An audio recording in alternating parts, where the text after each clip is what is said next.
Bonjour à tous. Je suis Thomas Froment, je travaille pour la Fondation Eclipse.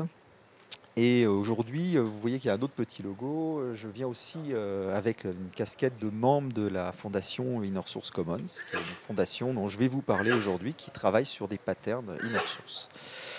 Je vous explique un tout petit peu. J'ai travaillé pendant à peu près 7 ou 8 ans à accompagner sur des projets, des programmes Inner Source. Pendant longtemps chez Thales et puis après dans différents contextes. Donc j'ai vu pas mal de contextes différents de mise en œuvre de l'inner source et c'est un peu avec cette casquette aujourd'hui que je vais vous parler de ce sujet. Alors j'ai une question pour la salle. Alors là c'est pas facile d'interagir avec les casques, mais j'ai deux définitions là à vous proposer pour l'inner source, la A et la B. Alors dans la salle, je ne sais pas si vous avez, en la regardant comme ça rapidement, j'ai supposé que vous connaissiez déjà l'inner source, mais comme ça au moins ça vous permet de voir des définitions possibles. Qui préfère la A dans la salle? Alors je vois 3, 4, 1, 2, 3, 4, 5, oui, oui, bon, à peu près la moitié. Est-ce qu'il y en a qui préfèrent la deuxième? Il y en a deux, d'accord. Donc il y a quand même une petite majorité. Effectivement, la A est la plus courante, c'est celle que j'ai utilisée très longtemps moi-même quand j'ai commencé à vouloir déployer l'inner source et propager la bonne parole. Elle est bien connue. Bon, bah en réalité, moi je vous ai mis la deuxième, c'était un peu prévu parce que je préfère la B. Alors je peux expliquer pourquoi. C'est parce que dans la première, il y a cette notion de s'inspirer de l'open source, et ce qui est très bien, et c'est un aspect très culturel, déploiement des bonnes pratiques. Et nous sommes dans une conférence open source, donc j'imagine que c'est avec tout l'enthousiasme qu'on peut avoir en étant en général impliqué dans l'open source, on a envie que ça soit propagé dans son entreprise, dans les murs de son entreprise. La deuxième, en fait, je l'aime bien parce qu'elle me paraît justement peut-être presque plus réaliste ou pragmatique, parce qu'il y a ces mots un peu clés, c'est dans votre entreprise, donc ça n'est la notion d'adaptation à l'entreprise, et puis la notion de pattern qui est quelque chose d'assez concret, pragmatique finalement, je trouve, et dire, bon, essayer d'appliquer des choses concrètes, mais de les instancier dépendant du contexte. Et c'est exactement ce que c'est. Alors je vous ai dit que je venais avec une casquette aussi de la fondation Inner Source Commons. En fait, la Inner Source Commons, c'est la communauté des praticiens de l'Inner Source. C'est une communauté ouverte, c'est une fondation, mais qui est ouverte à tout le monde, qui s'est fortement développée ces 2 dernières années. Vous voyez qu'il y a quand même 750 compagnies, ça a doublé en fait dans les 2 dernières années. Et je vous ai dit donc, dans le titre de ma présentation, est-ce que les Inner Source Patterns sont des catalyseurs du déploiement de la culture open source dans les organisations? Parce que les Inner Source Patterns, dans cette communauté des praticiens de l'Inner Source, c'est quelque chose qui, en fait, c'est un peu la capitalisation, c'est la manière dont on capitalise sur les retours d'expérience pour résoudre les problématiques de déploiement de l'inner source dans les organisations, dans les entreprises. Et c'est ouvert, contributif, ça génère un livre comme vous voyez, et il y a un GitHub et vous pourrez revenir sur comment on le fait. En plus, c'est traduit en plusieurs langues, mais pas encore en français. Donc d'ailleurs, du coup, aussi, vous avez vu que j'ai mis un petit drapeau sur le logo de Inner Source Commons, puisqu'il y a une communauté de pratiques francophones. Et donc je reviendrai là-dessus peut-être à la fin. Alors là, évidemment, vous ne voyez pas ce qu'il y a sur le slide, c'est trop petit, mais c'est le template pour vous donner une idée de ce que ça, c'est la description, c'est le template d'une pattern Inner Source, donc d'une pratique, de la documentation d'une pratique supposément réutilisable, applicable dans votre contexte. Bon, alors, comme vous ne pouvez pas lire, ce qui est intéressant à savoir, bon, évidemment, c'est très classique, vous allez avoir une description, un problème, potentiellement une ou plusieurs solutions pour résoudre le problème, des éléments de contexte, et puis je pense que peut-être le plus intéressant, tout à la fin, c'est les instances connues. C'est-à-dire quels sont, avec le nom en général, le nom d'une ou plusieurs entreprises qui expliquent comment ils ont résolu le problème. Et donc ça permet de voir si les idées, aussi de comparer justement les contextes. Est-ce que vous avez un contexte similaire ou pas, et est-ce que vous pouvez le réutiliser dans votre propre contexte, dans votre propre entreprise? Alors bon, là, ça c'est un peu abstrait, pareil, vous ne pouvez pas lire, mais il y a 29 patterns aujourd'hui, donc il n'y en a pas tant que ça. Et en fait, ce qui est là pour vous donner, pour vous dire ce qu'il y a à l'écran, en fait, c'est donc il y a des liens vers c'est la map des 29 patterns. Il y en a, elles sont classées en 4 catégories, celles qui sont liées au démarrage d'un projet, d'un programme inner source, du déploiement de l'inner source. La majorité, le plus grand nombre, c'est sur l'adoption. C'est intéressant. Le plus grand nombre de patterns, donc de problèmes qui ont été documentés, c'est sur les problématiques d'adoption. Il y en a 2 sur le passage à l'échelle, et puis aussi 2 sur les déploiements plus larges, quand il s'agit dans des contextes.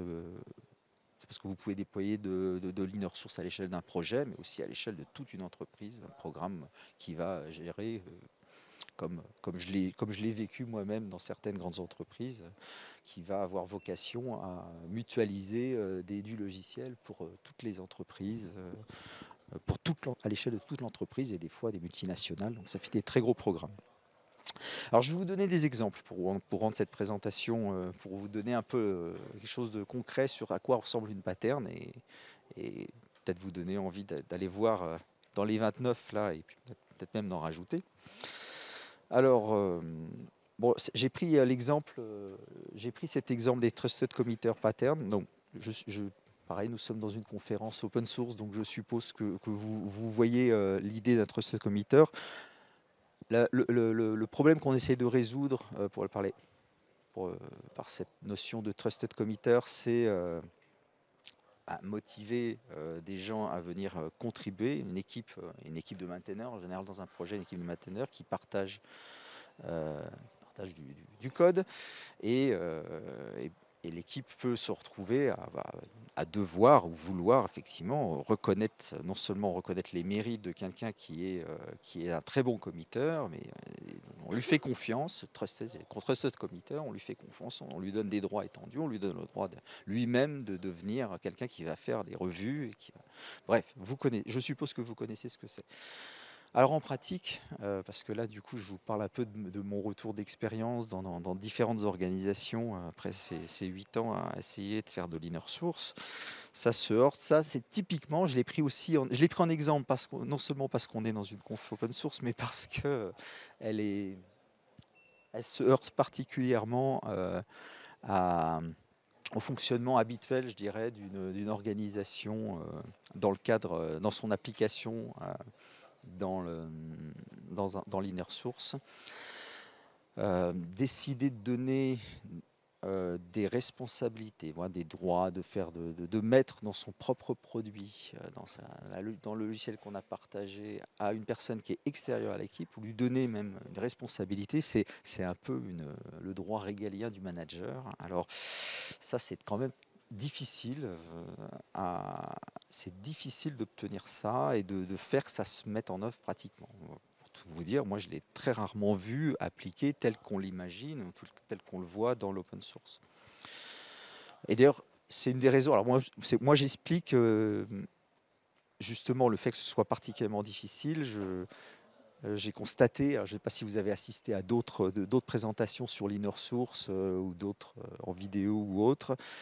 Ça se finit souvent par l'inner source c'est difficile, c'est un problème de mindset, c'est un problème de culture. Oh là là. Et donc on finit toujours un peu sur ce constat un peu dépité que si on ne change pas la culture, on n'arrivera à rien sur l'inner source. Alors, pour être justement aller au-delà de ça, bon, alors, dans cette pattern, on décrit ce que c'est qu'un trusted committer, ce qui est très bien, et ce serait bien qu'on puisse faire pareil dans les organisations. Bon, du coup, là, je vais vous parler, comme je vous ai dit que c'était difficile et que je l'ai rarement, voire quasiment jamais vu vraiment appliqué tel quel, c'est-à-dire vraiment une personne qui a été complètement extérieure au département, qui d'une autre entité vient vous contribuer et puis se retrouve à contribuer, je l'ai très rarement vu. Solution expérimentée et alors solution qui s'éloigne évidemment du modèle, mais typiquement, ou des membres de la core team, de ceux qui ont partagé leur code départ, les maintaineurs, plutôt que de donner ces droits étendus, vont soit renforcer de manière très importante leurs règles de contribution, les documenter, les renforcer avec des tests, etc. Jusqu'au point où, finalement, ils finissent par accepter l'idée que ces personnes extérieures, oui, quelque part, on peut leur donner cette confiance. Il y a aussi ce que j'ai vu d'une autre manière, et là je pense que pour le coup c'est peut-être plus facile à faire dans l'inner source que dans l'open source, c'est des membres de l'équipe de la core team qui vont aller coacher, voire former une personne qui doit réutiliser le code de la core team et le faire monter en compétences. Pour ça, je parle de coaching, de mentoring, voire même de formation, enfin, de travailler ensemble, vraiment, physiquement. Et en fait, ça, c'est peut-être, que je disais que c'était peut-être plus facile à faire, c'est parce qu'effectivement, dans une organisation, autant dans l'open source, vous travaillez avec des gens qui sont normalement complètement, potentiellement n'importe où dans le monde et complètement dispersés. Ça va probablement être difficile d'aller à leur bureau pour travailler avec eux. Pour le coup, là, j'ai vu des très bons retours d'expérience d'équipes qui ont réussi à comme ça se rapprocher et à augmenter la confiance. Je vais accélérer un petit peu parce que j'ai 3 exemples en tout. Donc le deuxième exemple, c'est alors un grand classique, c'est que j'ai déjà vu plein de fois, c'est cette problématique de ah oui, mais si je partage un projet en inner source, mes équipes vont être débordées par la foule de personnes qui va venir vouloir réutiliser mon code. C'est un gros problème. Après, on peut comprendre cette préoccupation. Une équipe n'a pas envie de devoir s'interrompre ou de changer ses priorités de son propre produit parce qu'il y a des gens extérieurs, d'autres équipes. Alors, en pratique, bon, je pense que c'est un problème théoriquement déjà en fait qui est bon à avoir en théorie, mais pareil, c'est un problème qu'on devrait rêver d'avoir, même dans l'inner source. Mais ce qui est sûr, c'est que, donc en vrai, je pense que c'est pas forcément un vrai problème, même si comme je disais très bien, je peux le comprendre, mais ça soulève des vrais challenges spécifiques. Et dans les adaptations, donc si vous regardez cette pattern, elle est très intéressante parce qu'elle suggère des adaptations d'un point de vue architecture. C'est-à-dire faites une architecture qui va permettre les extensions, les adaptations et les contributions externes sans forcément de manière indépendante de votre propre code. Donc, pour le coup, là, je l'ai vu faire. J'ai vu des vraies transformations, des des équipes qui ont repensé leur architecture, leurs produits et qui ont tenu compte de ça. Et alors ça, c'est le cas idéal, mais c'est une adaptation, le rework complet de l'architecture. Et ce que j'ai vu le plus sur le terrain d'adaptation à la résolution de ce problème, donc pour ne pas déborder l'équipe, c'est plutôt oui, le fork qui va pas être mergé tout de suite, qui sera mergé plus tard, voire bien plus tard. Donc un décalage important dans le temps entre le moment où l'équipe qui a besoin d'un composant inner source va le prendre pour l'utiliser dans son propre produit et le moment où ça va être réintégré. Mais on pourrait dire, c'est bien mieux que rien. C'est déjà mieux que de tout refaire et de recoder plusieurs fois la même chose. La motivation. Dernier exemple, problème. Alors, si mon problème passe du temps sur un projet, il doit être financé. Un grand classique aussi, que typiquement, qui n'est pas quelque chose de très spécifique à Inner Source. Et là, j'y vais super vite celle-là, parce que je vois qu'il reste qu'une minute. Donc, voilà. Ça, souvent, ouais, 5 minutes. Oh, ça va, donc je peux vous la décrire un peu plus, celle-là. Bon, oui, en pratique, alors ça, c'est une... voilà, cette problématique de dire oui, il faut financer, encore une fois, je ne dis pas qu'elle est absurde. Là, j'ai mis une illustration un peu humoristique. C'est une des sources de disputes, effectivement, parce qu'on en appelle souvent, soit on en appelle au grand manager, et c'est même, je dirais, une des causes d'échec les plus fréquentes que j'ai vues, même de l'échec du programme. J'ai un cas parce que justement cette problématique de on n'a pas de solution pour financer le temps des développeurs qui vont contribuer à mon programme inner source. Elle est effectivement pas simple à résoudre, et on pourrait dire ah oui, mais c'est justement un problème de culture. Pas tant que ça, parce qu'il y a aussi, encore une fois, pour me faire un peu là, j'aime bien me faire l'avocat du diable, un contrôle, pour des raisons par exemple de contrôle de gestion, on a envie de savoir où les gens ont passé leur temps, et c'est des choses difficilement contournables dans bien des organisations. Donc voilà, on ne peut pas se contenter de dire c'est un problème. Là, pour le coup, ça n'est pas qu'un problème de culture, ça peut être aussi un problème, par exemple, de contrôle de gestion. Alors, il y a une solution dans la pattern. Alors là, vous avez un schéma très compliqué et effectivement, où il y a une unité centrale. Alors, je n'ai pas le temps de vous la décrire, mais si vous êtes curieux, évidemment, vous avez les liens et tout est dans la présentation. Mais avec une unité centrale qui, en fait, finalement, centralise tous les financements pour tous les projets inner source qui sont mis dans le pot commun, je dirais, qui sont mutualisés dans un GitLab ou GitHub, peu importe, de l'organisation, et un système de financement où, au prorata de la consommation, des contributions, eh ben, on commence à compter. Donc ça existe, ça s'est fait. Là, en l'occurrence, c'est une pattern qui a été partagée par Bosch et qui est vraiment, voilà, je sais qu'ils sont actifs, Bosch est actif dans la fondation Inner Source Commons, que c'est mis en œuvre et que ça fonctionne.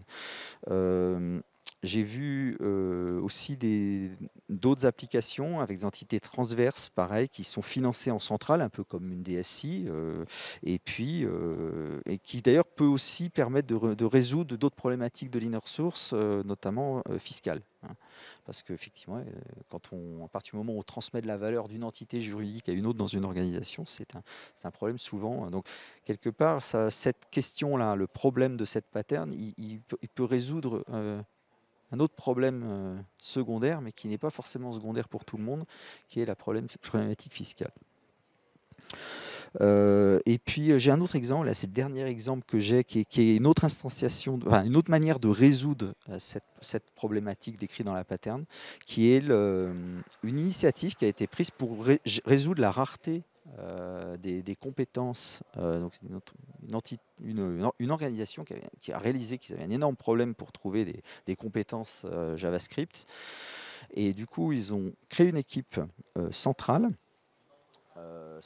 qui était financée voilà, avec un groupe de gens extrêmement donc très forts et très chers en JavaScript. Et ces personnes, pour éviter qu'ils soient dans leur tour d'ivoire, étaient chargées de mettre évidemment tout leur code en inner source, en visibilité et accès. Mais le deal, c'était que si une équipe doit réutiliser, ces personnes centrales vont venir les aider à devenir, peut-être à venir justement des trusted committers, mais voilà, ils ne vont pas juste rester en centrale et partager leur code, ils vont aller travailler avec eux, donc quelque part un moyen de mutualiser et de gérer la rareté d'un groupe d'experts. Donc, vous voyez, et alors, là, je vous donne des exemples de résolutions concrètes de patterns qui ne sont pas d'ailleurs ceux que j'ai mentionnés dans les extensions, les adaptations. Ce que j'ai appelé les adaptations, c'est des résolutions qui ne sont pas documentées dans les patterns actuels. Hein. C'est celle que je vous ai, dans chacune des cas d'exemples là que je vous ai donné, je vous ai donné des exemples de ce qui était aujourd'hui dans la pattern et d'autres solutions qui avaient été trouvées par ailleurs. Conclusion. Est-ce que, si je reviens au titre de la présentation, est-ce que ça permet de propager la culture, le mindset de l'open source dans les organisations? En fait, si vous regardez tous les exemples que je vous ai donnés, que ce soit ce qui existe dans les patterns ou les extensions, finalement, à chaque fois, c'est plutôt des solutions assez pragmatiques. Et quelque part, je dirais, peut-être pour les enthousiastes open source que vous êtes ou que nous sommes, c'est peut-être l'idée de propager la culture de l'open source, je pense, s'éloigne. Par contre, le bon côté, c'est que, en fait, finalement, moi, aujourd'hui, ma définition de l'inner source, elle a évolué un peu avec tout, à la fois en regardant les patterns et en voyant les solutions trouvées.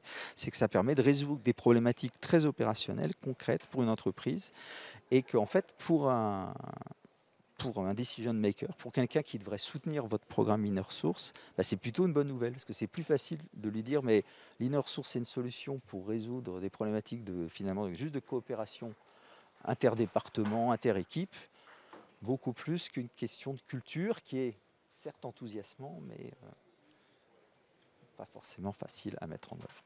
Et voilà, c'était ma conclusion.